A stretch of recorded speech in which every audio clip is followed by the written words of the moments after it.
இது women's day ஞாயிற்றுக்கிழமை காலையில் எடுத்த விளாக் தான். இந்த மாதிரி அழகாக ரெடியாக இருக்கும். கோயில் இல்லைனா ஹோட்டல் இந்த மாதிரி எங்கேயாச்சும் போவேன்னு தான் நினைப்பீங்க. ஒன்றும் எங்கேயும் போகலை.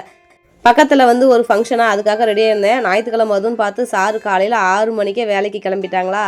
அதனால் சிக்கன் மட்டன் இந்த மாதிரி எதுவுமே எடுக்கலை. வீட்டில் வந்து பார்த்திங்கன்னா முட்டை இருந்துச்சா, குழந்தைங்களுக்கு எக் ரைஸ் மாதிரி செஞ்சு கொடுத்துட்டேன்.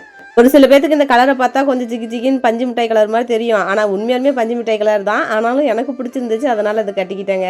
பக்கத்தில் வளைகாப்பு ஃபங்க்ஷன் தான். அங்கெல்லாம் போயிட்டு அந்த பொண்ணுக்கு வளையல் போட்டுவிட்டு இந்த மாதிரி தட்டுலாம் வாங்கியாச்சு. இந்த மாதிரி வளைகாப்புக்கு போய் நிறையா தட்டு வாங்கி இந்த மாதிரி நம்ம வீட்டில் நிறையா சேர்ந்து போச்சு. வலையெல்லாம் போட்டு விட்டுட்டு கொஞ்ச நாள் பேசிட்டு இருந்துட்டு சாப்பாடு ஒரு 7 வகையான சாப்பாடு நல்லா கலர்ஃபுல்லாக சாப்பிட்டுட்டு வீட்டுக்கு வந்தாச்சு. அப்புறம் விமன்ஸ் டேக்கு ஹேர் ஆயில் ஆஃபர் கொடுத்துருந்தோமா. வந்ததுலேருந்து ஒரே ஒர்க்கு ஆர்டர்ஸ் எடுத்துக்கிட்டு வீட்டில் எந்த வேலையுமே செய்ய முடியல. நைட்டுக்கு சிம்பிளாக வந்து தோசை இந்த மாதிரி செஞ்சு கொடுத்தலாம் நினச்சிட்டு இருந்தேன். திடீர்னு எதிர்பார்க்கவே இல்லை. என்னோட கணவர் வரும்போதே வந்து பார்த்தீங்கன்னா நீ வீட்டில் எதுவும் சமைக்காதன்னு சொல்லிட்டு சிக்கன் ரைஸ் வாங்கிட்டு வந்துட்டாரு.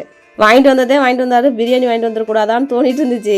வாங்கி கொடுக்குறதே பெரிய விஷயம். இதெல்லாம் நம்ம லொல்லு பேசலாமா?